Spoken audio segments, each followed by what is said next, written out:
자, 이번 시간은 6장입니다. 인본주의 이론을 다루도록 하겠습니다. 우리가 앞에서 정신, 역동이론, 행동주의 이론, 그리고 인지, 발달 이론을 배웠는데요. 자, 여기서는 휴머니즘이에요. 휴먼, 인간 자체를 보자라는 거죠. 인간이 인지만 있는 것도 아니고 정신만 있는 것도 아니고 행동만 있는 게 아닌데 왜 따로따로 뜯어놓고 보느냐, 같이 보자. 이걸 전체적인 인간 혹은 통합적인 인간으로 보자라는 관점으로 이해를 하시면 되겠습니다. 자, 이 인본주의 이론을 만든 사람이 바로 매슬로우예요. 그래서 매슬로우의 인본주의 이론 이렇게 시험에 나오기도 하고요. 자, 요거를 이제 개진을 하면서 전개를 하면서 매슬로우가 욕구의 위계에 대해서 얘기를 합니다. 그래서 매슬로우의 이론을 욕구 위계 이론 이렇게 이야기를 하기도 해요. 인본주의 이론 따로 있고 욕구 위계 이론 따로 있고 이렇게 생각하지 마시고요. 그냥 매슬로우의 이론을 이렇게 불러도 저렇게 불러도 괜찮다라고 생각을 하시면 되겠습니다. 자, 마찬가지로 매슬로우처럼 인간을 통합적이고 전체적인 존재로 보자. 그리고 기본으로 휴머니즘에서는 인간을 되게 선하고 희망적이고 낙관적이고 합리적이고 건설적이고 자율적이고 능동적인 존재로 보거든요. 즉 인간을 굉장히 아름답고 따뜻한 시선으로 바라보는데요. 그런 매슬로우하고 로저스의 비슷한 관점들을 우리가 공부를 할 거예요. 그래서 둘 다 인본주의 이론가에 해당합니다. 로저스의 인본주의 이론이라고 해도 되고요. 로저스의 현상학 이론이라고 해도 되고요. 로저스에서는 셀프, 자기라는 개념을 강조해서요. 로저스의 이론을 셀프 티오리 해갖고 자기 이론 이렇게 부르기도 합니다. 112페이지에 보시면은요, 인본주의 이론에서 이렇게 문제가 많이 나와? 라고 생각을 하실 수도 있는데요. 아무래도 우리가 2, 3, 4, 5, 6장까지 해서 가장 기본적인 심리 이론들을 배우는 거고 7장에서는 개인의 심리적인 거 이렇게 사람 자체보다 사람을 둘러싼 환경과 관련된 얘기를 할 거라서요. 그래서 이제 이론 종합 문제에서는 생태체계 이론을 포함시킨 종합 비교 이론을 내지는 않고요. 생태체계 관점은 그것 따로 단독 문제를 내고 그다음에 이제 프로이트로부터 로저스까지는 얘네들 종합적으로 비교하는 문제가 매회 한 문제는 꼬박꼬박 나오거든요. 올해는 2문제가 나왔습니다. 자, 그래서 2장에서 6장까지 12명의 심리 이론가들을 종합 비교하는 문제를 여기다 같이 넣어놓은 거예요. 그래서 이제 매슬로우 문제 단독 문제는 7년 동안 4문제, 로저스가 7문제 나왔고요. 그 다음에 7년 동안 매회 평균 1문제씩 해서 총 7문제의 발달 이론과 종합 비교 문제가 나왔습니다. 그래서 이제 그 옆에 7년간 출제분포 그래프를 보시면 종합문제 포함해서 한 해 평균 여기서 나온 문제 수가 가장 많을 때는 한 4문제 정도까지 나왔다라는 걸 보여주고 있습니다. 자, 그러면 이제 우리 매슬로우의 욕구 위계 이론 내지는 매슬로우의 인본주의 이론 보도록 하겠습니다. 자, 매슬로우의 인간관은요, 아까 매슬로우도 로저스도 비슷해요. 인간을 되게 선하고 따뜻하고 낙관적이고 희망적으로 바라봅니다. 그래서 인간의 본성은 되게 선하다라고 이야기를 하는 거고요. 인지, 행동, 정신 따로따로 보지 말고 통합적인 전체로서의 인간을 보자라고 얘기하는 관점도 매슬로우와 로저스 동일해요. 자, 그 다음에 땡땡땡 세 번째 땡을 보면 인간의 가장 보편적인 특징은 창조성이다라고 얘기해요. 이거는 누구나에게 창조성이라고 하는 잠재적인 역량이 다 있다. 내가 막 노력을 해야 어떤 특출난 자질을 갖고 있어야 창조성을 하늘이 딱 던져주고 이런 거 아니고요. 노력 없이 자질 없이도 그냥 누구나 잠재적인 경향으로 창조성은 있다라고 얘기해요. 이건 마치 우리가 하나의 씨앗처럼 세상에 존재한다라는 거예요. 인간이 태어난다라는 건 정말 이 아이가 무슨 일을 할 수 있을까 싶을 정도로 아주 보잘것없이 작은 씨앗처럼 보이지만 이 씨앗은 자라면서 엄청나게 아름다운 나무가 되고 열매가 되고 꽃이 될 가능성을 내재해 있잖아요. 씨앗이 그런 가능성을 내재한 것처럼 모든 사람들 안에는 꽃이 되고 열매가 되고 아름드리 나무가 될 수 있는 가능성이 내재되어 있다. 이것을 모든 인간에게는 창조성이 내재되어 있다라고 매슬로우는 얘기를 한다라는 겁니다. 인간은 자유롭고 자율적이고 합리적이고 창조적이고 이런 거 좋은 얘기들이 나오면 다 맞다라고 생각을 하세요. 자, 그럼 인간의 행동은 왜 인간은 어떤 행동을 하는가? 이걸 매슬로우는요, 뭔가를 원하기 때문이에요. 욕구를 충족하기 위해서 어떤 행동을 한다. 욕구를 충족하기 위한 동기에 의해 인간이 행동을 한다라고 얘기를 하면서 욕구를 기반으로 하여 인간의 행동을 이야기를 합니다.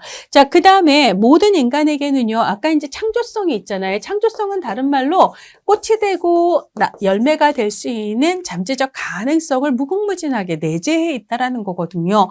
그러면 이 씨앗은 세상에 딱 씨앗이 던져졌을 때 이 씨앗은요, 꽃이 되고 나무가 되고자 하는 그런 경향을 갖게 되겠죠. 자, 우리도 우리 안에 내재된 다양한 창조의 가능성들을요, 우리가 살아있는 날들 동안 실현하고 싶은 마음을 품고 살아가는 거예요. 자, 이거를 자아실현 경향성이 있다라고 얘기를 하는데요. 자, 이런 자아실현 경향성이 있다라는 것은 매슬로우도 로저스도 마찬가지의 입장입니다. 자, 이런 식으로 인간을 바라보고 있고요. 자, 매슬로우는요, 원래는 행동주의자였어요. 그러니까 심리학 박사학위 논문을 행동주의로 박사학위 논문을 받았습니다. 그러니까 매슬로우가 인본주의를 창시했다라는 것은 원래는 인본주의라는 게 없었는데 이 사람이 또 다른 심리학을 하다가 이건 아닌 것 같다 싶어서 새로운 이론을 만들어냈다라는 거잖아요. 그럼 매슬로우가 인본주의 이론을 만들기 전 인간 행동과 관련된 쌍두마차를 이루고 있는 가장 핵심적인 이론이 하나는 정신분석, 하나는 행동주의 이론이었거든요. 자, 교재에서는 정신분석 이론부터 설명을 하고 있는데 여기서는 이제 행동주의부터 얘기를 하도록 할게요. 매슬로우 자체가 행동주의 박사였으니까. 자, 그러니까 인간을 이해하기에 행동주의는 적합하지 않다라는 걸 깨닫게 돼요. 자, 기본으로 이제 행동주의 이론에서는 주로 쥐, 개, 비둘기 이런 식으로 동물 실험을 하거든요. 그리고 동물 실험에서 얻은 결과를 바탕으로 해서 인간도 이러하다라고 얘기를 하는데 그게 성립하려면 인간이 곧 동물과 마찬가지의 존재, 이런 전제가 성립해야 되는데 과연 그러한가? 인간이 동물하고 같은 존재인가? 동물과 다른 인간만의 굉장히 고유한 특징들이 많은데 이런 걸 이 행동주의 이론에서는 보여주지 못한다라고 생각을 하는 거예요.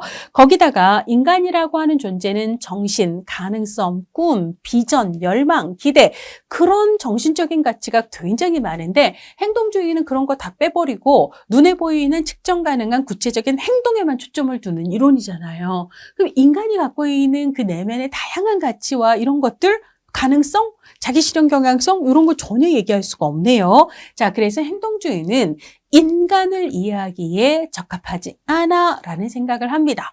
자, 근데 이제 프로이드의 정신분석 이론의 경우는요, 동물 실험을 한 건 아니에요.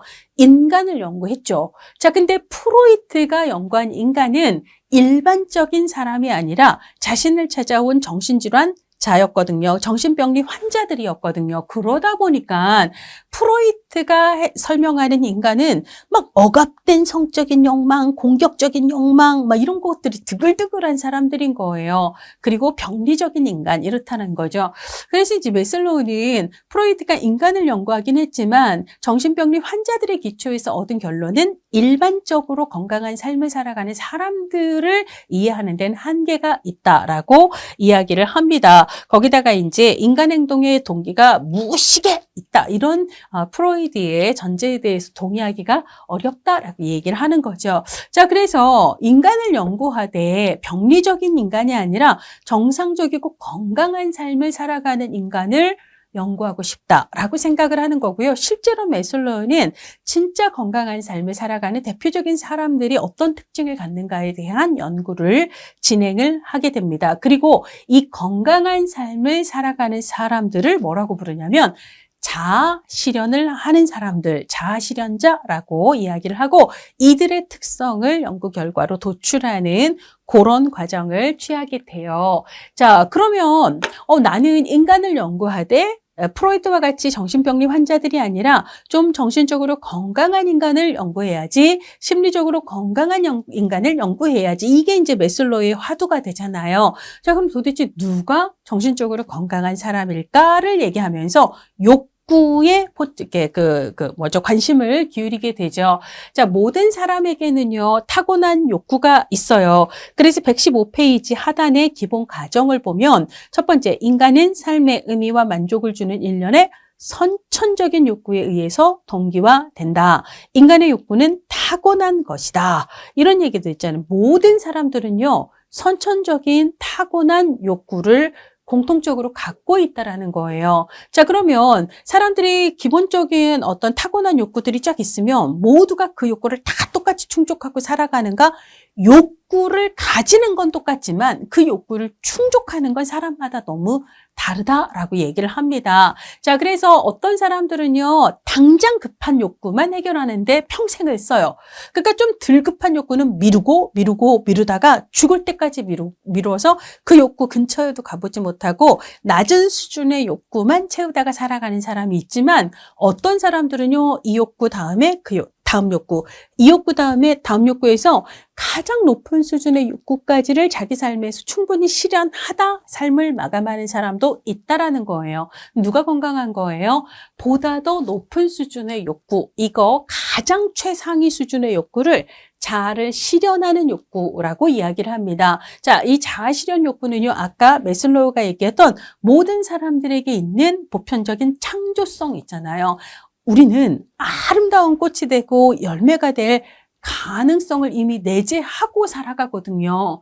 그러니까 여러분들의 욕구, 자아실현 욕구라는 건 뭐죠? 내가 될 수 있는 아름다운 꽃이 되고 열매가 되고자 하는 그런 욕구 있잖아요. 그걸 자기 삶에서 실현하고자 하는 이런 욕구까지를 충분히 충족하고 살아가는 사람이 바로 정신이 건강한 사람이다. 자, 가장 최상위 욕구는 자아 실현의 욕구예요. 자, 그러니까 심리적으로 건강하다라는 건 자아를 실현하는 것, 이렇게 얘기를 할 수 있고요. 이 최상위 욕구는 누구나에게 존재합니다. 아까 이제 기본적인 욕구는 누구나 선천적으로 타고난다라고 얘기를 했잖아요. 보편적으로 다 갖고 있는 욕구이지만 근데 그 욕구를 실제 충족하고 살아가는 정도는 사람마다 차이가 있고요. 가장 높은 수준의 최상위 욕구까지를 자신의 삶에서 충족하는 진짜 아름다운 꽃으로, 진짜 아름다운 열매로 삶을 살아가고 자기 삶의 마침표를 찍는 사람들은 되게 소수에 지나지 않더라라고 얘기를 해요.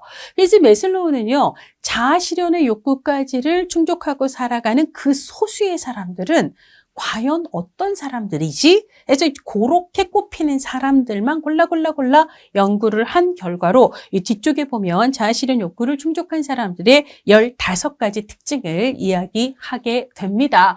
자, 그래서 이제 매슬로우는 누구나 갖고 태어나지만 누구나 똑같이 실현하지는 못하는 그 욕구의 위계를 얘기를 하는 거예요. 위계라고 하는 것은 상위, 하위 개념이 욕구에 있다라는 얘기입니다. 자, 선천적이고 타고난 욕구이지만 실제 욕구를 충족하는 정도라든지 욕구 충족을 위한 인간의 행동은 이후 태어나고 난 이후에 저마다 다르기 때문에 개인적인 차이가 있다라고 얘기를 합니다. 욕구에는 상하위 개념이 있는데 위계가 있는데 이 위계를 구분하는 기준은 그 욕구가 얼마나 강렬한가, 강도 얼마나 시급한가, 이것을 중요성 혹은 우선순위라고 이야기를 해요.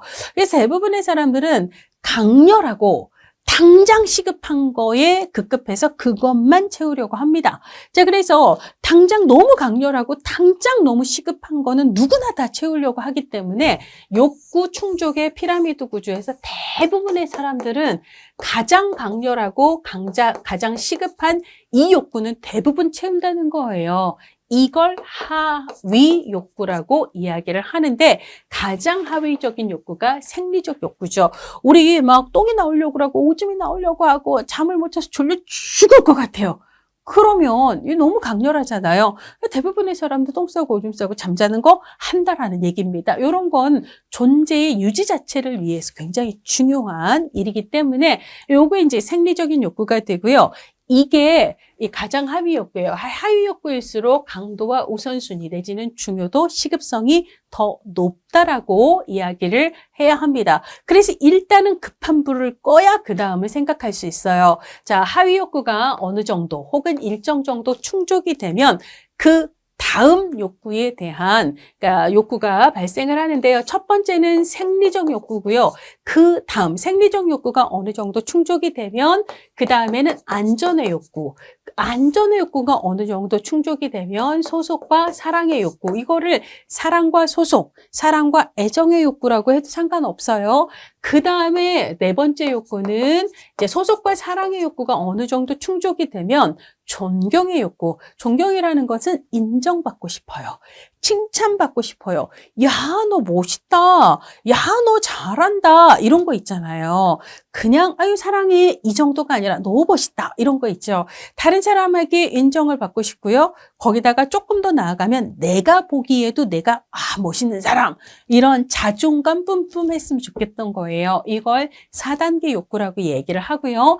마지막이 자, 실현 욕구다. 이렇게 얘기를 한다는 겁니다. 자, 그래서 생리적 욕구, 안전의 욕구, 소속과 사랑의 욕구, 존경의 욕구, 혹은 자존의 욕구, 자존중의 욕구라고 해도 상관없고요. 마지막은 자아실현 욕구예요. 이것도 암기를 하셔야 되겠죠? 자, 그래서 이거는 조금 이렇게 암기해도 되나 싶은 생각이 좀 들지만 예를 들어 이제 여성분들의 경우 생리할 때가 됐는데 성리가 안 나와요. 짜증나! 약간 그런 개념으로 생리안 소사. 존 땡이 싫어요. 존 아시죠? 존 싫어해요. 예를 들어서 이렇게 됩니다. 그래서 이제 우리가 이제 이거를 자아 실현 내지는 자존의 욕구라고도 얘기를 하거든요. 셀프 이스팀 이렇게 해갖고 그때 이제 자존중 이러면 그다음에 자아 실현에 이게 겹치잖아요. 그래서 오히려 자존보다는 존경, 자아 존중이든 존경이든 자존이든 존은 들어가니까 얘는 존으로 외우시고요. 마지막은 자아 실현, 자로 외우시면 이걸 자존으로 헷갈리실 수가 있기 때문에 자아 실현은 이걸 기준으로 암기를 하시는 게 더 안전한 것 같아요. 생리안 소사, 존실이에요. 존실험 이렇게 외우시기를 바랍니다. 자, 5가지 욕구는 동시에 발생하는 게 아니에요. 순차적인 거예요. 하위 욕구가 어느 정도 채워져야 그 다음에 이게 채워져야 이런 식으로 순차적인 발생이라고 이야기를 하는 거고요. 자, 그 다음에 욕구의 단계적 배열을 얘기를 하고 있지만 이건 절대적이다 이렇지는 않아요. 어떤 사람들은 배고픔을 감내하면서도 자기를 실현하는 사람들이 있잖아요. 그러니까 예외는 있다라고 일단 인정을 합니다. 그리고 하위 욕구일수록 충족 비율이 높고요. 상위로 갈수록 충족 비율이 낮기 때문에 가장 충족 비율이 낮은 건 자아 실현의 욕구다. 이렇게 얘기를 할 수가 있습니다. 자, 그래서 이제 이런 방식으로 이야기를 하고 있고요. 아까 얘기했듯이 애정과 소속의 욕구, 소속과 사랑의 욕구, 사랑과 소속의 욕구 같은 얘기예요. 존경의 욕구, 그 다음에 자아 존중의 욕구, 혹은 자존의 욕구라고 해도 상관없고요. 그 다음에 영어 표현은 셀프 액츄얼라이제이션이기 때문에 얘를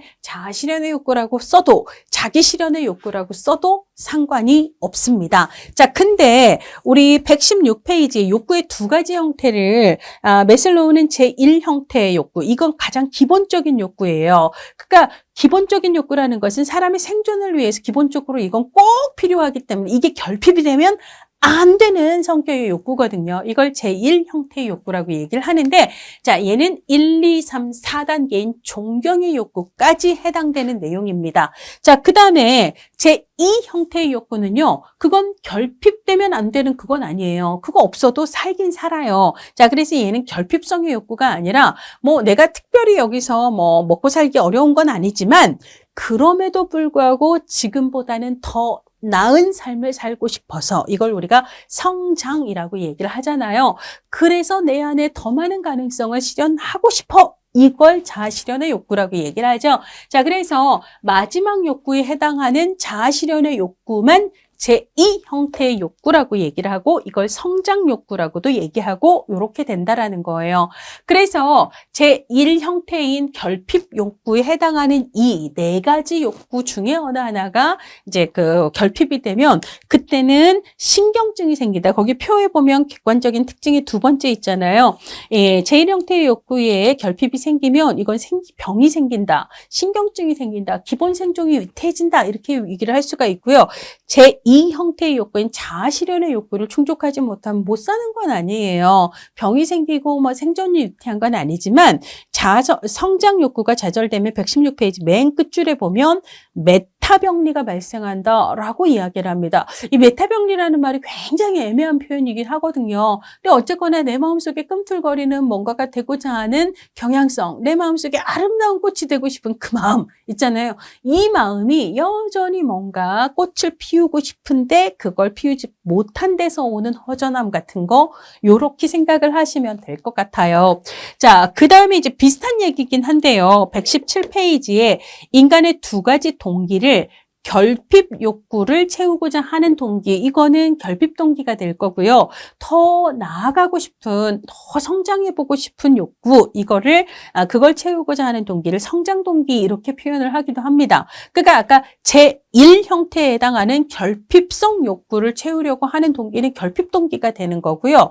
자, 그 다음에 제2 형태에 해당하는 그 성장 욕구 내지는 자아실현 욕구 있잖아요. 마지막 얘를 채우고자 하는 동기는 얘는 성장 욕구, 성장 동기 이렇게 생각하시면 돼요. 혹은 메타 동기 이렇게 이야기를 한다라는 얘기예요. 자, 그래서 결핍 동기는요, 그게 없으면 안 되는, 결핍되면 안 되는 거기 때문에 우리의 존재가 유지되기 위해서 꼭 있어야 되는 거거든요. 자, 그래서 얘를 삶을 유지하기 위해서, 우리가 존재하기 위해, 생존하기 위해서는 꼭 필요한, 결핍되면 안 되는 삶을 유지하려는 동기다라고 117페이지 상단의 표 두 번째 줄에 설명을 하고 있습니다. 자, 생리적 욕구, 급해요. 너무 나오려고 해요. 어떻게 화장실 어디 있어?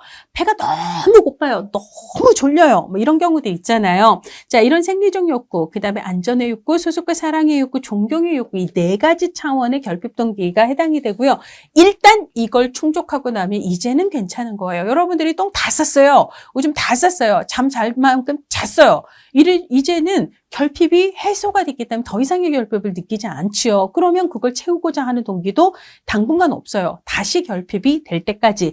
자, 그래서 충족된 이후에는 다시 결핍될 때까지 그러한 동기가 발생하지 않는 특징이 있습니다만, 자아실현 욕구는 일단 맛을 보면 멈출 수 없는, 더 가보고 싶고 더 해보고 싶고 이런 마음을 낳게 하는 그런 욕구라고 얘기를 합니다. 그래서 얘는 삶을 창조하려는 동기다. 혹은 충족된 이후에도 지속된다. 혹은 강화된다. 이런 차이가 요 결핍 동기하고는 다르게 존재한다라고 표현을 하고요. 자, 이거를 인간의 두 가지 경향으로 연결시켜서 얘는 생존하고 싶은 경향, 얘는 실현하고 싶은 경향하고 연결이 된다. 이렇게 표현을 하는데요. 어쨌거나 마지막 욕구인 자아실현 욕구는 나머지 네 개와 급이 좀 다르다. 이렇게 이해를 하시면 되겠습니다. 자, 그래서 117페이지 하단에서 뭐 생리적 욕구는, 그 다음에 안전의 욕구는, 소속과 사랑의 욕구는, 존경의 욕구는, 자아실현의 욕구는 이렇게 설명을 하고 있는데요.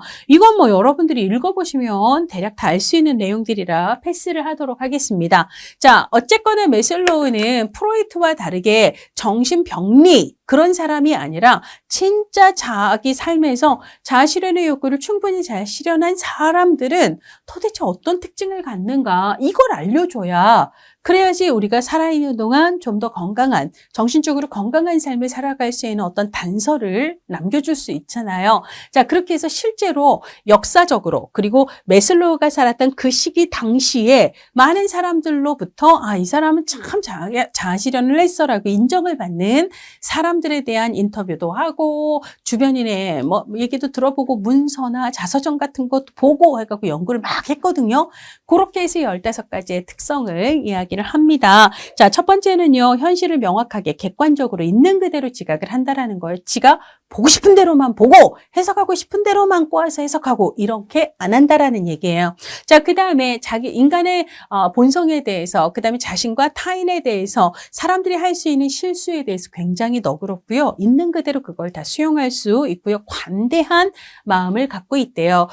그 다음에 마치 아이처럼 순수해요. 솔직하고 단순하고 자발적이고 너무너무 자연스럽대요. 자, 그 다음에 자기 문제에만 집착을 하지 않고요. 사회적 문제들, 자기 주변의 문제들에 관심을 많이 가지고 있고요. 예를 들어 환경 문제에 관심이 많아요. 어떻게 하면 이 환경 문제를 우리가 해결할 수 있을까? 어떻게든 그 문제를 해결했으면 하는 그런 적극적인 노력과 관심을 기울인다라고 얘기를 합니다. 그러면 맨날 남들만 신경 쓰는가? 그렇지는 않아요. 사생활에 대한 욕구가 강해요. 그래서 자기 혼자만의 조용한 시간, 이런 거에 대한 강렬한 욕구를 잘 갖고 있고요. 자, 그리고 남들이 하라는 대로 남들의 문화 이런 거에 확 휩쓸리지 않고요. 자율적으로 자유롭게 살아갑니다. 그 다음에 오늘이나 어제나 내일이나 그날이 그날 같고 이렇게 생각하지 않아요. 비슷한 날이 끊임없이 반복이 되는 것 같아도 그때그때마다 새로운 감동을 느끼는 거. 어머. 여러분들도 이렇게 주변에 보면 비슷비슷한 것 같은데도 어머 감동 많이 하시는 분들, 이런 특성을 갖고 있는 거죠. 자, 그 다음에 절정 경험이라고 하는 것은요. 그 순간 그대로의 가치가 너무 좋은. 그래서 생각해보면 사람들이 너 왜 그렇게 열심히 일해? 라고 얘기를 하면 지금 열심히 일해서 공부를 해야 좋은 대학을 가고 좋은 대학을 가야 좋은 직장을 얻고 그래야 돈을 벌고 그래야 나중에 편해질 수 있잖아 라고 생각을 해요. 그러니까 사람들은 지금 이 순간을 온전히 즐기지를 못하고 이후를 위해서 지금 내가 노력을 해야만 하는 상태로 얘기를 하는데요. 근데 진짜 자기를 실현하는 사람들은 너 뭐 그렇게 열심히 해? 그러면 짧아요. 재밌잖아. 이런 거. 재밌잖아로 끝나는 분들, 요런 분들 따라가기가 힘듭니다. 요런 게 절정 경험이에요. 지금 이 순간의 경험에 오로지 푹 빠져 있는 거예요. 그래서 이제 칙센트미아이라고 하는 심리학자는 그런 걸 몰입이라는 말로 표현을 하잖아요. 자, 요런 게 이제 절정 경험이다라고 얘기를 할 수 있고요. 사회적 관심이 있습니다. 이거는 아까 자기 자신 이외의 문제에 대한 문제 해결에 대한 적극적 관심을 가지는 것과 연결이 될 수 있고요. 자, 관계가 얇고 넓은 거라기보다는 소수의 관계라고 하더라도 굉장히 깊은 관계를 유지를 하고요.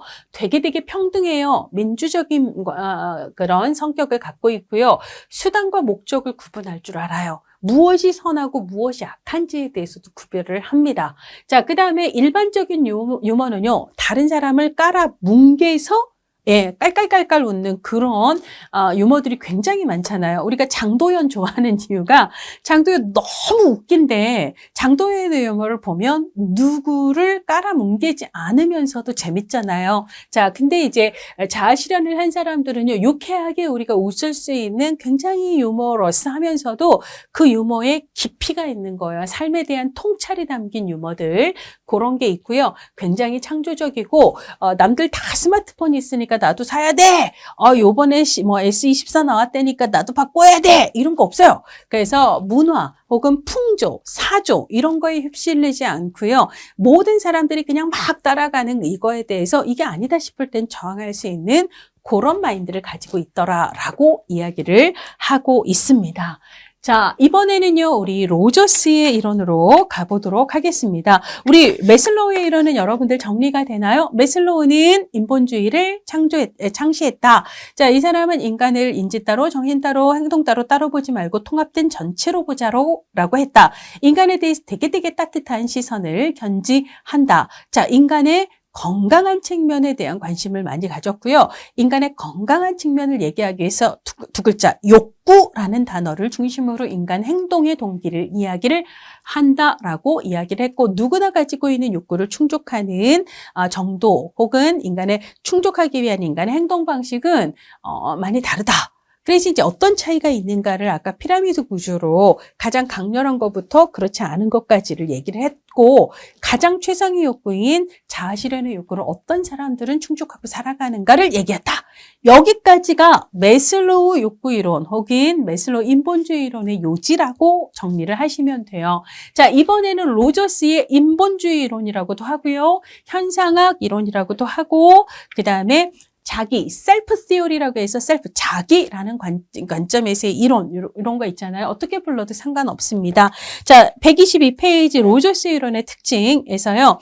인간을 이해할 때 그러니까 그 사람의 문제의 역사보다는 지금 여기에서를 강조한다. 이 말이 무슨 말이냐면 로저스는요, 상담자예요. 상담이 직업인 사람이에요. 자, 그래서 로저스가 만나는 사람들은 힘든 문제를 안고 상담을 하러 온 일종의 클라이언트가 됩니다. 많은 이제 그 상담자들은 어떤 문제로 왔는지, 그리고 그 문제가 어떻게 발전되어 왔는지, 문제의 과거 역사를 들어보거든요. 로저스는요, 그 문제의 역사가 중요한 거, 과거가 중요한 게 아니고, 지금 여기서 클라이언트가 상담자인 나를 만나 어떤 관계를 경험하는가가 더 중요하다라고 얘기를 한다는 거예요. 지금 여기서의 관계, 클라이언트와 사회복지사 사이의 관계가 중요하다. 이런 걸 강조를 했다라는 거예요. 그래서 테크닉이 중요한 게 아니다. 관계가 중요하다. 그러면 우리들 사이에서 관계에서 클라이언트가 나인 상담자를 통해서 어떤 관계를 느껴야 되죠? 아, 이 사람이 진심으로 나에게 공감을 해주고 있구나. 이 사람이 진심으로 내 얘기에 귀를 기울여주고 있구나. 이 사람이 아무런 조건 없이 따뜻하고 긍정적인 존중과 관심을 나에게 보여주고 있구나. 그 사람이 이게 더 좋지 않아요? 저게 더 좋지 않아요? 그래서 자기의 가치와 기준에 따라서 나에게 이래라 저래라 지시하려고 하지 않고 내 삶에 대한 온전한 결정권을 존중해주고 있구나. 이런 걸 상담자와의 관계에서 지금 여기서 느끼게 할 수 있는가?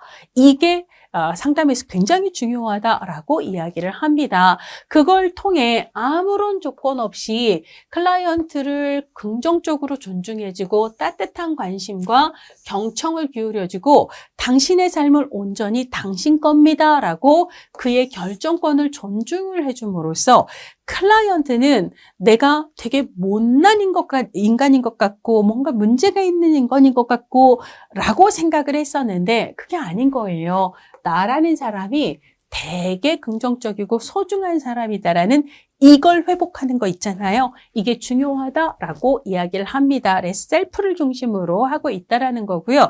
자, 그다음에 어떤 객관적인 상황 자체가 중요한 거라기보다는 이 상황을 내가 어떻게 주관적으로 경험하는가가 내 행동에 훨씬 더 큰 영향을 미친다라고 얘기를 합니다. 비슷한 얘기를 했던 사람이 정신역동이론가에서는 아들러 있었어요. 그래서 아들러도 그냥 과거 자체가 우리를 결정하는 게 아니라 내가 그것을 어떻게 지각하고 활용하는가가, 그래서 이제 그 얘기 있잖아요. 의사가 얘 죽어요라고 우리 부모 한테 나의 사망 가능성에 대해서 얘기를 했던 장면이 나를 결정한 게 아니라 그때 내가 그 상황을 어떻게 지각해서 어떻게 받아들였는가. 난 사람 살리는 의사가 되어야지 라고 하는 나의 목표가 내 인생에 영향을 준 거다라고 얘기를 아들러도 했었고요.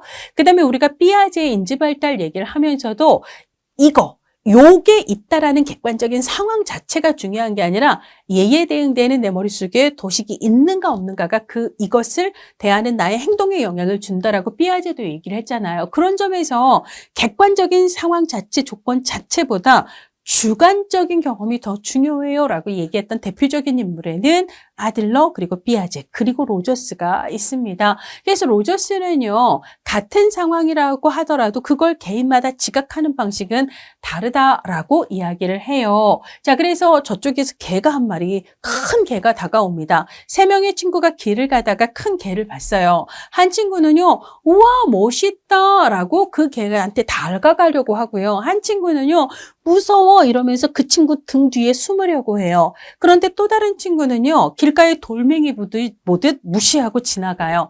자, 개가 다가오고 있다라는 상황은 똑같지만 그 상황에 대해서 개개인들이 취하는 행동이 다른 것은요, 이 개를 지각하는 방식들이 다르기 때문이거든요. 이 지각하는 방식의 차이를 주관적인 경험이라고도 하고 뭐라고도 하냐면 그 상황에 대한 주관적인 경험 세계, 이걸 현상학적 장이 서로 다르다라고 이야기를 하기도 합니다. 이제 그런 관점으로 얘기를 하고 있고요. 자, 그 다음에 동그라미 5번에 보면 성격 발달에 대한 관점에서 발달 단계, 특히 연령에 따른 발달 단계를 제시하지 않았다가 요게 중요한데요. 로저스 이론에서는 발달 단계를 제시했다. 이런 식의 오답이 자주 나온 편이에요. 특히 이쪽에서 많이 나왔거든요. 근데 제가 이제 행동주의 쪽 얘기를 하면서 말씀을 드렸지만 행동주의 인본주의에 해당하는 파블로프, 스키너, 반두라, 인본주의에 해당하는 매슬로우, 로저스, 그 다음에 뒤쪽에 생태체계 관점 누구도 연령에 따른 발달 단계를 제시하지는 않았습니다. 그러니까 나오면 틀렸다라고 생각을 하시면 좋겠습니다. 자, 인간과는요, 이 로저스도 인본주의 이론가이기 때문에 우리 앞서서 얘기했던 우리 그 매슬로우의 인간관하고 거의 비슷해요. 자, 통합된 전체, 아까 이제 매슬로우의 이론을 보시면 매슬로우가 인간을 바라보는 관점하고 관련해서 114페이지에 인간관의 땡땡 두 번째 땡을 보면 인간은 통합된 전체다. 인지 따로 행동 따로 이렇게 나눠서 보지 말자. 이런 입장을 얘기했잖아요. 마찬가지로 로저스도 인간을 통합된 전체로 바라보자라고 얘기를 해요. 자, 근데 이제 통합된 전체, 이것저것이 어우러져서 통합된 전체로서의 인간을 로저스는 유기체라는 말로 표현을 합니다. 그래서 둘 다 통합된 전체로 인간을 바라보지만 특히 인간을 유기체라는 표현으로 접근을 했던 건 로저스예요. 그래서 혹시라도 시험 문제에 유기체 이런 얘기가 나오면 로저스 쪽에 가까운 표현이다라고 생각을 하시면 되고요. 뭐 통합된 전체 나오면 다 같은 얘기예요.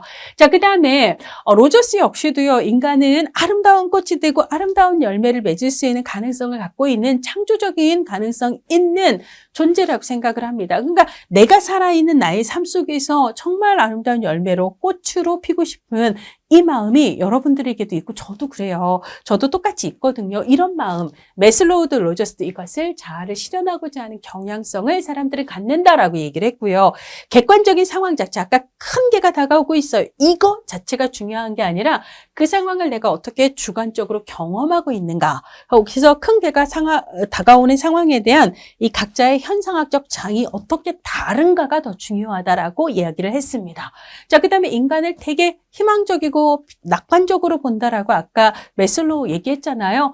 좋은 말들 다 때려 넣으면 다 로저스도 매슬로우도 맞다라고 생각을 하시면 돼요. 그래서 본성도 선하고 뭐 이런 얘기들 있잖아요. 이런 거 보면 저걸 다 외워야 돼? 아니, 안 외워도 돼요. 좋은 말은 해당이 되는 거다. 이렇게 생각을 하시면 되겠습니다. 네, 이 기존에 이제 뭐 22년 동안의 시험 문제에서 인간을 표현했던 시험 문제에 나왔던 다양한 표현들이 있는데요. 이걸 다 외우라고 한 건 아니고 그냥 그런 말들은 얼추 다 맞다라고 보시면 되는 거죠. 자, 그래서 이제 로저스 이론의 주요 개념들을 보시면 113페이지에 통합된 유기체, 통합된 전체인데 이렇게 전체가 유기적으로 어우러진 존재로서 인간을 인간 유기체, 통합된 유기체 이런 말로 로저스는 표현을 했었고요. 자, 그리고 이제 유기체적 평가 과정 이런 표현도 매슬로우는 이런 표현을 사용하지 않았는데 로저스는 유기체적 평가 과정 이런 말을 썼는데 누구나의 마음속에는요. 꽃이 되고 열매가 되고 싶은 마음 이걸 자아실현 경향성이라고 표현을 했잖아요. 우리가 살아가면서 매일매일 굉장히 다양한 경험들을 합니다. 그래서 이제 우리 마음은요. 이 경험이 실제 내 마음속에 있는 자아실현 경향성에 얼마나 부합한가, 부합하지 않는가 이런 것들을 평가하는 과정을 거친다라고 얘기를 하는 거예요. 자, 그래서 로저스에 의하면 자기 실현 과정에서 갖게 있는 유기체적 평가 과정을 갖게 된다. 유기체적 평가 과정은 인간 유기체가 모든 경험에 대해서 그것이 기본적으로 자신의 마음속에 있는 자아 실현 혹은 자기 실현 경향을 용이하게 하는지 아니면 가로막는지의 관점에서 그런 경험들을 평가하는 것을 이야기한다라고 이야기를 했습니다. 자, 현상학적 장이라고 하는 건 주관적 경험의 세계의 차이를 얘기해요. 아까 개가 온다. 이게 아니고 그 개를 내가 어떤 식으로 생각하고 있는가 있잖아요. 개개인마다 같은 상황에 대해서 주관적으로 인식하는 경험 세계가 다를 텐데 이 경험 세계의 차이를 현상학적 장의 차이 이렇게 얘기를 한다라는 겁니다. 그래서 로저스는 그래서 내가 어떻게 살아가는가 어떤 행동을 하는가를 이해하려면은요. 그 사람의 상황이 어떤가를 보려고 하지 말고 그 상황을 그 사람은 어떤 식으로 생각하고 있는가 받아들이고 있는가 이런 관점을 이해를 할 필요가 있다라고 얘기를 해요. 그래서 현상학적 장이라는 키워드, 그래서 현상학 이론이라고 한다라는 거 알아두시고요. 자, 그래서 현상학적 장, 주관적인 경험의 세계 혹은 땡땡땡 세 번째 땡에 개인마다 있는 내적인 중거틀, 그 사람의 나름대로 세상을 바라보는 어떤 틀 있잖아요. 예, 그런 관점으로 이해를 할 수가 있습니다. 자, 그 다음에 셀프를 강조를 해요. 그래서 이때의 셀프는 에고, 우리 그러니까 셀프와 에고가 명확하게 구분이 됐던 건 융의 분석 심리 이론이었잖아요. 그때는 에고는 자아로, 셀프는 자기로 명확하게 구분을 했는데요. 로저스나 매슬로우 이론에서 나오는 자기 혹은 자아는 둘 다 셀프입니다. 셀프. 근데 여기서는 그냥 그 셀프를 자아라고도 번역을 하기도 하고 자기라고도 번역을 한다라는 이야기죠. 로저스는요, 자기, 내 모습이에요. 근데 이제 이때의 자기라고 하는 개념은 지금 내 모습이라는 개념도 있고요. 내가 되고 싶은 내 모습. 그래서 지금 예를 들자면 내 삶을 보면 나는 아직 꽃이 되지 못했거든요. 근데 내 마음속은 언제나 꽃이 될 가능성을 바라보고 그걸 나아가고 싶은 열망이 있는 거잖아요.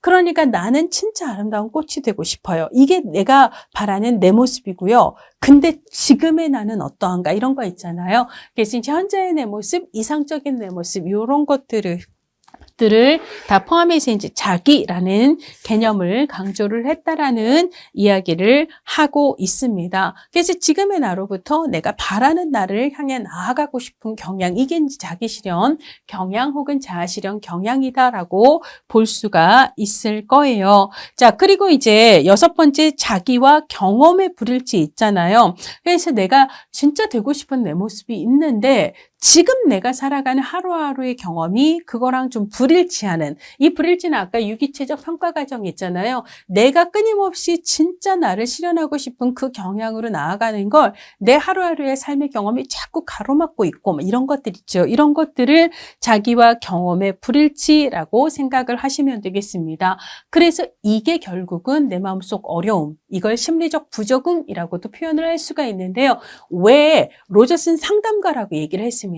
나를 찾아온 이 클라이언트는 왜 이런 심리적인 어려움을 겪으면서 나에게 호소를 하고 있을까? 이거예요. 되고 싶은 내 모습과 내가 살아가는 삶의 경험이 너무 불일치하고 있어서 그래서 기본으로 나를 실현하고자 하는 내 마음의 열망을 자꾸 가로막는 것 같아서 이렇게 얘기해요. 자, 그러면 내가 살아가는 삶의 경험이 왜 진짜 내 모습을 향해 나아가는 이거하고 잘 맞지 않는 걸까? 불일치하는 걸까? 이 이유를 얘기하면서 가치의 조건을 이야기합니다. 우리가 이제 앞에서 매슬로우도 욕구 얘기했잖아요. 로저스도 이런 욕구를 얘기해요. 우리는요, 우리를 둘러싸는 유의미한 사람들, 굉장히 많은 사람들 중에서도 여러분들에게 중요한 사람들 있잖아요. 여러분들의 부모와 가족, 여러분들의 친구, 여러분들의 선생님, 이런 식으로 여러분들에게 중요한 그 사람들이 여러분들을 따뜻한 눈으로 바라봐 줬으면 하는 욕구가 있다라는 거예요. 이걸 긍정적 관심에 대한 욕구라고 이야기를 할 수가 있습니다. 자, 그래서 그 사람이 긍정적인 관심을 보이며 나를 바라봐 줬으면 좋겠는데요. 한때는 그랬어요. 여러분들도 저도 태어났을 때 응애 진짜 여린 아가로 태어났을 때 우리 부모는 여러분들도 부모도 마찬가지입니다. 어떠한 경우에도 너를 온전히 사랑하리라 라고 다짐을 했겠지만 어느 순간부터는 야, 왜 이렇게 공부를 안 해? 뭐 이런 것들 있잖아요. 야, 내가 너 때문에 못 살아. 뭐 이런 것들 있잖아요. 부모님은 이게 가치 있다라고 생각하는데 내 아들이, 내 딸이 이 가치 있는 걸 안 하고 맨날 이 짓거리 저 짓거리를 하고 있다라고 생각을 하는 거예요.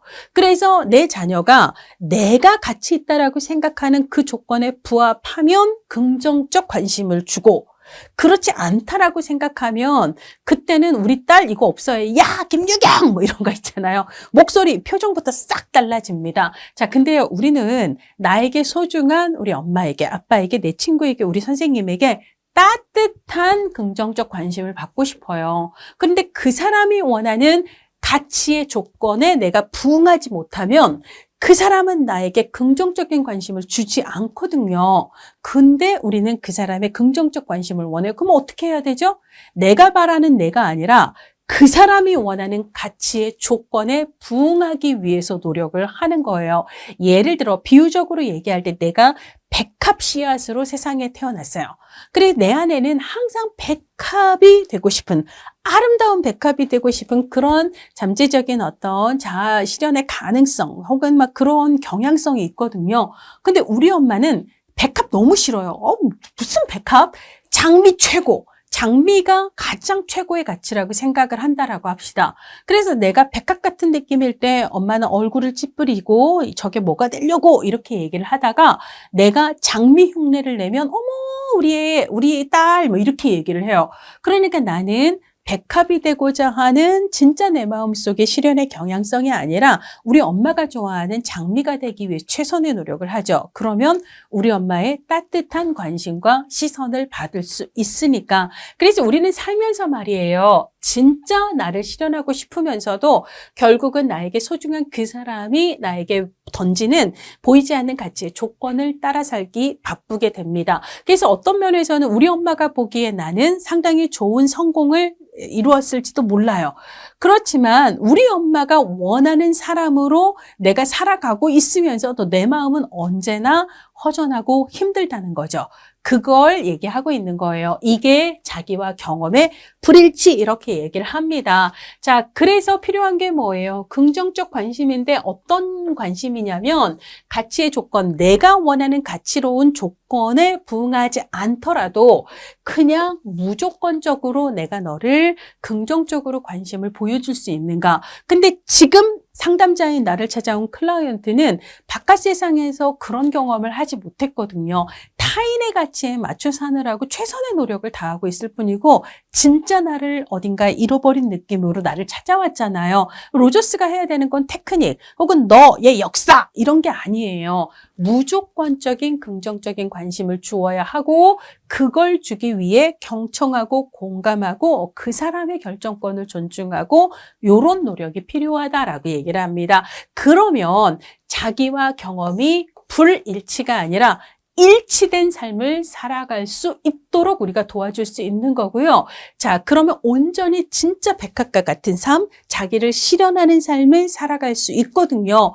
이걸 로저스는 뭐라고 얘기하냐면 충분히 기능한다 혹은 완전히 기능한다 라고 표현을 하고 있습니다. 우리가 이제 앞에서 매슬로우 같은 경우는 최상의 욕구인 자아실현의 욕구를 충족하고 있는 사람들은 어떤 사람들일까라고 얘기를 했잖아요. 로저스는 진짜 자기답게 살아가는 사람, 하루하루의 경험이 진짜 자기하고 일치되는 삶을 사는 사람, 즉 충분히 혹은 완전히 기능하는 사람들은 어떤 사람일까를 얘기를 하게 되는데요. 자, 여러분들 124페이지 하단에 보면 이 완전히 충분히 기능하는 사람의 특징으로 5가지를 로저스가 얘기를 하는데요. 요거 암기 이렇게 하시면 돼요. 창자 계실신이에요. 창자 계실신. 요것도 암기를 합시다. 그렇죠? 그래서 우리 6장에서는 뭘 외웠었냐면 생리, 안, 소사, 존, 실 요거 외웠었고요. 매슬로우의 5단계 욕구의 순서죠. 자, 로저스에서는 창자 계실신입니다. 되게 창조적이에요. 그 다음에 자유롭고 자율적입니다. 다양한 경험에 대해 개방적입니다. 실존적인 삶을 살아갑니다. 마지막엔 신뢰예요. 누구를 신뢰할까요? 타인의 가치를 신뢰할까요? 자기 자신, 자기 유기체를 온전히 신뢰할까요? 후자예요. 자기 유기체에 대한 온전한 신뢰를 할 수가 있습니다. 자, 그래서 창조, 자율, 개방, 실존, 신뢰라는 키워드로 완전히 기능하는 사람들의 특징을 얘기를 할 수가 있고요. 여기서 실존적인 삶이라는 것은 매 순간 내가 살아있다라는 것을 감동하면서 살아가는 능력을 실존적인 삶이라고 생각을 하시면 되겠습니다. 자, 뭐 그렇고요. 그리고 아까 이제 무조건적인 긍정적 관심을 얘기를 했잖아요. 그러니까 상담자가 자기 가치관, 이게 옳은 길이고 이렇게 어떻게 해야 나이스하고 이런 자기 가치에 따라서 이래라 저래라 지시하면 돼요, 안 돼요? 안 되는 거거든요. 그래서 로저스는 상담자의 기본적인 자세로 이래라 저래라 지시하지 말라라고 얘기를 합니다. 그러니까 지시하지 말라, 비지시적 상담을 굉장히 강조를 했습니다. 자, 그런 얘기들을 쭉 하고 있어요. 그래서 뭐 125페이지 하단에 관계, 촉진적인 관계, 즉 그 사람에 대한 무조건적인 긍정적인 관심을 위해서 어떤 태도를 상담자가 보여야 하는가, 뭐 일치, 진실한 태도로 대하라, 뭐 등등등의 이야기를 하고 있고요. 상담에서의 중심은 클라이언트예요. 그 사람의 삶이거든요. 이런 얘기들을 쭉 하고 있습니다. 자, 이제 우리 마무리를 해보도록 할게요. 개념에 대한 설명은 끝났고요. 자, 올해 기출 문제를 보도록 하겠습니다. 6장에서는 기출문제를 단독문제, 인본주의 단독문제뿐만 아니라 자, 2장에서 6장까지의 종합문제까지를 풀어볼 건데요. 자, 올해 매슬로우 로저스 단독문제에서는 로저스의 이론이 단독으로 나왔고요. 매슬로우는 종합문제 중에 한 부분으로 들어가 있습니다. 자, 로저스 단독문제 볼게요. 8번입니다. 258페이지 8번 문제 보시면 로저스 이론에 관한 설명으로 옳지 아는 걸 얘기하고 있거든요. 개인의 잠재력을 실현하기 위해서 필요한 건 조건적인 긍정적 관심이에요? 무조건적인 긍정적인 관심이에요? 무조건적이에요. 여기에 무가 들어가야 돼요. 무조건적인 긍정적 관심이 중요하다라는 거 여러분들 알잖아요. 이게 로저스가 제일 강조한 내용이거든요. 옳지 않은 걸 찾으라는데 바로 여기서 답 나옵니다. 너무 쉽잖아요. 문제 보자마자 답 찾을 수 있죠. 그러니까 여러분들 인간행동과 사회환경 이론 문제 쫄지 마세요. 다 풀 수 있습니다. 다 풀 수 있습니다. 자, 그래서 부담 없이 2, 3, 4, 5는 다 맞겠지 하고 읽어보시면 돼요. 자기 실현이라고 해도 되고 자아 실현이라고 해도 상관없어요. 진짜 자기답게 살아가는 사람 혹은 자기와 경험이 일치하는 사람, 자아 실현의 경향성을 실현하는 사람 혹은 완전히 기능하는 사람, 충분히 기능하는 사람 다 똑같은 얘기예요. 자, 그래서 2번 맞고요. 공감하는 거 되게 중요합니다. 객관적인 상황이 아니라 그 사람이 독특하게 그 상황을 어떤 식으로 지각하고 있는가, 그 사람만의 주관적인 경험의 세계, 이걸 뭐라고 부른다? 현상학적 장이라고 얘기했고, 이게 중요하다라고 얘기했잖아요. 자, 요거 강조한 거 맞고요. 인간을 되게 긍정적이고 창조적이고 합리적이고 목적적이고 건설적이고 아까 얘기했습니다. 로저스도 매슬로우도 인간에 대해서 상당히 따뜻하고 긍정적인 이야기가 나오면 그건 다 얼추 맞다라고 생각을 하시라고 말씀을 드렸어요. 자, 인본주의 쪽 단독 문제는 이러하고요. 2장에서 6장까지 우리가 다룬 12명의 이론가에 대한 종합 문제가 2문제가 나왔는데요.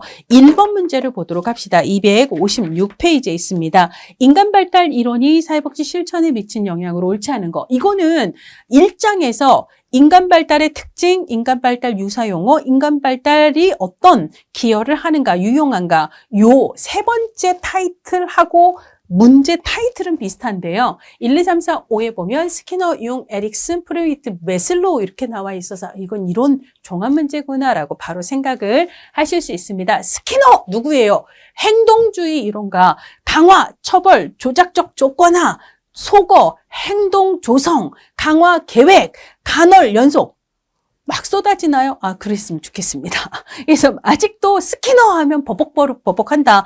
버퍼링이 자꾸 생긴다. 그러면 여러분들 진도 나가는 데만 너무 급급해 하지 마시고요. 물론 시간이 너무 없이 뒤늦게 공부를 하시는 분들은 어쩔 수 없지만 조금 여유를 가지고 지금부터 공부를 하시는 분들 있잖아요. 이런 분들은 중간에 조금 이렇게 중간중간 정리를 하시면서 가시는 게 오래오래 많은 것들이 남습니다. 자, 스키너 이론은 행동을 결정하는 요인에 대한 관심이 많지만 이 행동 결정에서 인지나 정서 를 강조한 건 누구라고요? 반두라라고 이야기를 했습니다.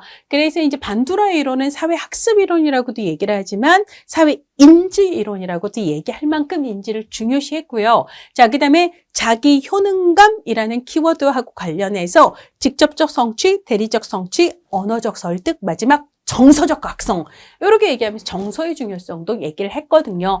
따라서 1번은 옳지 않습니다. 옳지 않은 걸 고르라고 했는데 1번에 바로 답이 나왔어요. 부담 없이 2, 3, 4, 5 읽으시면 됩니다.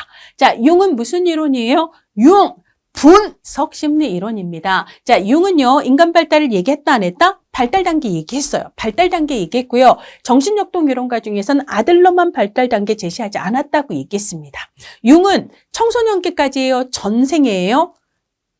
전생애입니다. 전생애 발달을 4단계로 얘기를 했고요. 그 중에 3단계에 해당하는 중년기에 이르러서 무슨 화? 개성화를 통해 뭘 실현할 수 있다? 자기를 실현할 수 있다라고 얘기를 하면서 중년기 발달을 강조한 사람이에요. 그러니까 지금부터 내가 내 안에 몰랐던 나를 얼마나 탐색해서 발현할 수 있는가에 따라서 지금부터도 충분히 이전과는 다른 삶이 가능하다라고 얘기한 게 융이라서요. 중년기 이후의 새로운 발달에 대해서 이해하는 데 도움을 제시한 거 맞습니다. 자, 에릭슨도 전생의 발달을 여기서는 8단계로 제시를 해서요. 각 단계별 주요 위기가 뭐고 그래서 무엇을 얻을 수 있는지를 얘기를 함으로써 생애주기별 실천 개입의 기반을 제공한 거 맞습니다. 자, 프로이트의 이론은요. 인간 행동의 무의식적인 측면을 심층적으로 분석하는 걸 통찰한다라고 얘기를 하잖아요. 자, 요것도 맞고요. 매슬로우 인본주의 혹은 욕구 위계 이론이었고요. 인간의 욕구를 중심으로 이야기를 했기 때문에 어떤 이론보다도 욕구를 파악하는 것과 관련한 기반이 될 수 있는 이론이다라고 얘기할 수 있습니다. 자, 이번에는 5번 문제 보도록 할게요. 자, 학자와 주요 개념 연결인데요. 여기 딱 보니까 백이 나온 거예요. 이 백 누구예요? 자, 여러분들이 이제 인간 행동과 사회 환경부터 공부를 하고 아직 실천 기술론까지 안 간 분들은 백은 뭐지? 라고 생각을 하실까봐 제가 그 6장 초반부가 아니라 5장 초반부에 얘기를 했습니다. 인지 발달을 얘기하는 피아제와 콜버그 이론에서 우리 실천 기술론에 인지 행동 모델이라는 게 있고 거기서 또 인지 이론을 다루는데 거기서는 앨리스와 백을 다룬다. 이런 얘기를 했습니다. 앨리스의 키워드는 뭐다? 비합리적 신념. 백의 키워드는 뭐다? 인지의 오류. 이건 구별해야 한다라고 얘기를 했잖아요. 자, 그러면 비합리적인 신념은 실천기술론의 그 인지행동 모델에서 비합리적 신념은 누구의 키워드예요? 백이 아니라 앨리스의 키워드입니다. 백으로 연결한다면 얘는 인지의 오류 혹은 왜곡된 인지 이렇게 연결을 하셔야 돼요. 자, 로저스와 매슬로우는요. 둘 다 인본주의 이론가고요. 둘 다 우리 마음속에 창조성이 내재되어 있고요. 우리 삶을 통해서 그것을 실현하고 싶은 경향이 있대요. 자, 이걸 뭐라고 부른다? 자기실현 경향성 혹은 자아실현 경향성이라고 누가 얘기해요? 매슬로우도 로저스 둘 다 얘기를 합니다. 그러니까 로저스도 맞고요. 이 자리에 매슬로우가 있었어도 맞는 얘기가 되는 거죠. 반두라 누구예요? 사회학습 이론 혹은 난 반대해서 대리적 조건화를 얘기한 행동주의 이론가인데요. 자, 행동주의 이론가 중에서 행동 조성, 이거 뭐죠? 복잡한 행동을 단계적으로 제가 그래서 아까 뭐 2x 더하기 1 마이너스 어쩌고 저쩌고 이런 거 있잖아요. 자, 일단 전개해 볼까? x는 x끼리 더해 볼까? 뭐 이런 거 있잖아요. 단계적으로 어머 잘하네 이번에는 어머 잘하네 이번에는 해서 그 최종 행동까지를 학습할 수 있도록 단계적으로 쉬운 것부터 접근해서 이제 도와주는 게 행동 조성이잖아요. 이거 누가 해요? 예, 스키너가 얘기한 내용입니다. 그래서 이거 스키너라고 바꾸셔야 돼요. 반두라의 키워드는 뭐가 되죠? 예, 관찰학습이나 자기 강화를 통해서 인간의 스스로의 행동을 규제할 수 있다. 자기 규제 능력이 있다. 그거의 바탕이 되는 I can do it. 나는 이걸 할 수 있어라는 믿음을 뭐라고 부른다? 예, 자기 효능감이라고 이야기를 한다. 그 다음 관찰학습을 다른 말로 뭐라고도 부른다? 모방, 모델링, 대리학습, 대리적 강화 등으로도 부른다. 이게 반두라의 기본 개념이에요. 자, 집단 무의식이 나왔는데요. 무의식을 강조하는 학자는 둘밖에 없습니다. 프로이트 아니면 융인데요. 프로이트는 인간의 정신세계를 의식, 전의식, 무의식 이렇게 나눴다. 그리고 융은 인간의 정신세계를 전의식 빼버리고 의식, 무의식으로 나눈 후에 이 무의식을 개인 무의식, 집단 무의식으로 나누었다. 이게 융의 포인트죠. 자, 그래서 이 리을은 아들러가 아니라 융이라고 바꾸셔야 합니다. 아들러는 뭐가 키워드예요? 아들, 개 열등 이렇게 외우라고 했어요. 아들러는 개인 심리 열등 이렇게 알아두셔야 되죠. 열등감이 있어요. 그래서 그 자리에 머무르지 않고 그거를 채워 보상해서 보다 더 우월을 향해 나아가고 싶은데 우리가 추구하는 우월에는 나만 우월 혹은 다른 사람과 함께 우월, 사회적 우월이 있는데 내가 다른 사람들과 함께 더 나은 사회를 위해 노력하고 싶어. 이걸 뭐라고 부른다? 사회적 관심이라고 이야기를 한다라고 이야기를 했었고요. 그래서 이 사람이 정신적으로 건강한가 아닌가의 가장 유력한 지표가 사회적 관심인 거고 그 사람의 생활 양식을 보면 얼마나 사회적 관심이 생활 양식이죠. 이걸 보면 사회적 관심이 높고 낮은지를 알 수 있다 해서 생활 양식의 유형으로 사회적으로 유용한 유형, 지배형, 획득형, 회피형 이런 얘기들을 했었고요. 우리가 추구하는 우월은 명확하고 확실하지는 않아요. 그렇지만 좀 더 나은 이걸 가상의 목표 그리고 사회적 관심 혹은 생활 양식에 영향을 주는 가족의 전반적인 분위기를 가족 형상이라는 단어로 이야기를 했었던 기억나시나요? 이게 아들러의 이야기입니다. 자, 그래서 이 문제의 답은 옳은 건 기억밖에 없어서 답은 1번이 되는 겁니다. 자, 그래서요 우리가 한 11문제 푼 거예요. 지금 6장까지 했는데요. 여러분들이 지금 6장까지 물론 이제 이 수업을 들으시면서 따따따따 하는 저희 소리를 들으시느라고 엄청 인내하고 힘들어 하시는 거 알아요. 그렇지만 그 과정을 통해서 여러분들이 11문제 확실히 풀 수 있다면 정말 너무 훌륭한 거죠. 자, 특히나 이게 이론가들 혹은 개념들이 듬뿍 들어가는 어떤 과목보다 많이 들어가는 인간의 행동과 사회환경은요. 단기에 고득점을 하기가 쉽지가 않거든요. 근데 여러분들이 이 수업을 통해서 기본적으로 문제를 풀어낼 수 있을 만큼 개념들을 잘 정리를 하시면 1교시가 빵빵하면 2교시, 3교시의 심리적인 탄탄한 기반을 구축할 수가 있습니다. 자, 그래서 기출문제들을 보시면서 이 정도는 좀 풀 수 있겠다 이런 자신감을 많이 구축을 하시기를 바랍니다. 자, 그러면 이제 6장하고 관련해서 OX 문제 풀고 마무리를 해보도록 할게요. 자, OX 문제 129페이지입니다. 일단 매슬로우의 인본주의 쪽 기출 선지예요. 매슬로우에 의하면 누구나에게 보편적으로 창조성이 있다 없다? 있어요. 이 창조성을 갖기 위해서 넌 이런 능력이 있니? 넌 이런 자질이 있니? 이런 것들을 요구받나요? 아니에요. 사람이라면 누구나 그냥 있는 거거든요. 그러니까 특별한 자질이나 능력은 요구하지 않습니다. 그래서 1번은 틀리는 선지고요. 자, 2번 연령에 따른 발달 단계를 제시한 사람이 행동주의와 인본주의는 있다 없다?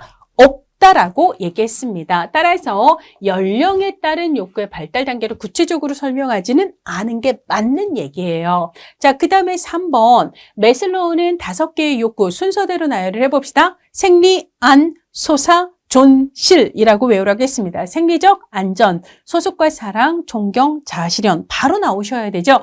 이 5개의 욕구는요. 순서대로예요. 그렇죠? 완벽히 순서대로는 아니에요. 예외가 가끔 있을 수 있다라고 얘기를 했지만 하위 욕구가 어느 정도 충족돼야 상위 욕구가 이런 순차적인 얘기라고 했기 때문에 동시에 일어날 수 있다 없다? 없다가 맞는 얘기예요. 자, 위계서열이 높은 걸 상위 욕구라고 얘기를 하는데요. 상위 욕구의 강도와 우선순위는 가장 높다가 맞아요? 낮다가 맞아요?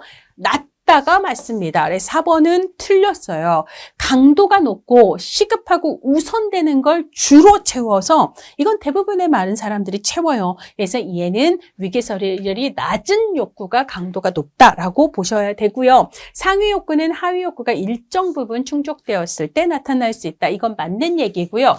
자기 실현자 혹은 자아를 실현하는 사람들은 자율적입니다. 실수를 두려워하지 않습니다. 다 맞는 얘기예요. 근데 실수를 두려워하지 않는다. 이런 건 나오지 않았잖아요. 이렇게 얘기를 할 수 있는데요. 우리가 이제 압축해서 아까 같이 15개를 짧게 표현을 하긴 했지만 어지간히 좋은 표현이 나오면 이거는 맞다. 이렇게 생각하는 센스가 필요합니다.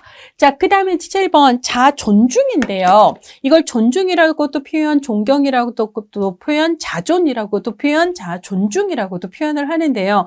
자, 생리, 안, 소사, 존, 실이에요. 그래서 얘는 네 번째 욕구입니다. 근데 실이 따로 있잖아요. 그게 얘는 네 번째인 거고 가장 높은 건 자아 실현 욕구이기 때문에 얘는 옳지 않습니다. 매슬로우의 이론은 인간의 욕구를 파악할 수 있는 근거를 마련한 거 맞고요. 자발성, 포부 실현, 창조성의 욕구는 매슬로우의 욕구들 중에 어떤 욕구에 해당할까? 그래서 다른 사람이라기보다는요, 내가 스스로 내 마음속에 뭔가 포부를 실현하고 싶어, 뭔가를 창조하고 싶어. 이거 뭐예요? 이거는 자아 실현 욕구에 해당합니다. 그 직전에 있는 존경의 욕구는요, 다른 사람들로부터의 인정과 존중, 야, 너 이런 거거든요. 다른 사람들로부터 이게 아니더라도 내가 스스로 하고 싶다는 거거든요.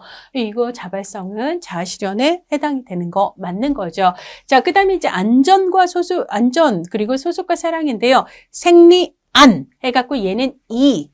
그다음에 얘는 소사는 3이에요. 그러면 3이 2보다 상위이잖아요. 그래서 소속과 사랑의 욕구가 안전의 욕구보다 더 상위다라고 이야기를 해야 되는 거고요. 자, 매슬로우에 의하면 인간은 삶을 유지하려는 동기도 있지만 삶을 창조하려는 동기가 있고 이 유지하려는 동기하고 관련이 되는 게 1에서 4단계의 욕구, 삶을 창조하려는 동기하고 관련되는 게 5단계의 자아 실현 욕구다라고 이야기를 했습니다. 그래서 11번은 맞는 얘기가 되는 거죠.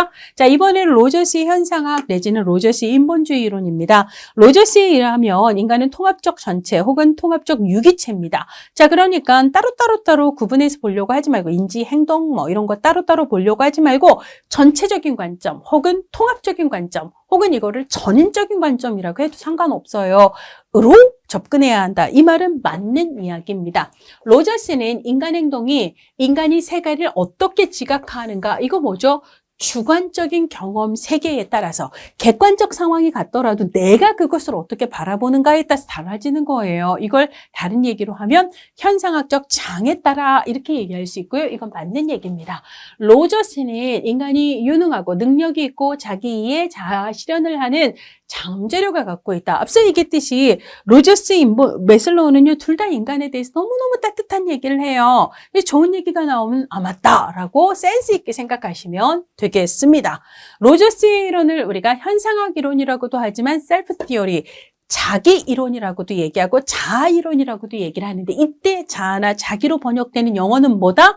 에고가 아니에요. 셀프예요. 진짜 치사하죠. 그렇죠? 로저스 이론에서는 에고가 등장을 안 해요. 다만 그냥 셀프를 자라고 번역을 할 뿐이에요. 자기라고도 번역을 하지만 근데 이게 사실 이 에고라는 말이 없이 로저스 이론의 성격 발달은 주로 자를 중심으로 이루어진다. 왜냐하면 셀프를 자라고 번역을 하기도 하기 때문에 얘를 아예 문제에서 보내주지 않았다면 얘는 맞는 얘기가 될 텐데 출제자의 오답 포인트가 째째하게 이 괄호 안에 있는 영어를 셀프에서 에고로 둔갑시켜서 오답을 만드는 거였거든요. 이런 거는 걸려 넘어지기 좋으니까 꼭 체크를 해주셔야 합니다. 자, 로저스는 치료적 관계에서 일치성과 진실성 이게 무슨 말이냐면 내가 겉으로는 클라이언트로 공감한 척하면서 속으로는 아우 쟤는 무슨 저런 걸로 이런 거 있잖아요. 속으로 욕하면서 겉으로는 생글생글 이거 하지 말라는 거예요.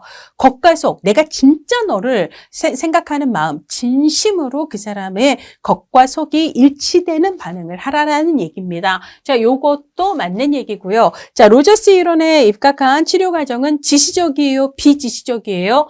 비지시적입니다. 치료자가 능동적인 참여자예요? 아니면 자기 삶의 주체인 클라이언트가 관계에서의 주체예요? 클라이언트, 자기 삶이잖아요. 그러니까 치료자는 이 부분이 틀렸습니다. 자, 그래서 쭉 풀어봤는데요. 여러분들 뭐 이렇게 OX 기출선지 풀어보거나 올해 시험 문제 이렇게 풀어봤을 때 어려운 게 있나요? 제 생각으로는 여러분들이 수업만 잘 따라오셔도 기출문제 뭐 까짓 거 어렵지 않네라는 생각을 하실 것 같습니다. 그랬으면 좋겠어요. 제발. 자, 그래서 여러분들이 사실 진짜 어려운 내용들은 여기까지로 끝났고요. 이제 남아있는 것 중에 어려운 건 7장 생태체계 관점이에요. 근데 이제 여기서 7장 한 챕터에서만 요즘은 평균 6문제가 나오고 있어서 가장 공략을 해야 되는 꼭대기거든요. 자, 그래서 여기까지의 그 이론적인 주요 개념들 잘 정리를 하신 후에 7장 잡을 잡으러 갑시다. 그것까지 잡으면 인행사는 거의 끝이다라고 생각을 하실 수 있습니다. 자, 고생 많으셨고요. 자, 이상으로 6장 마치도록 하겠습니다.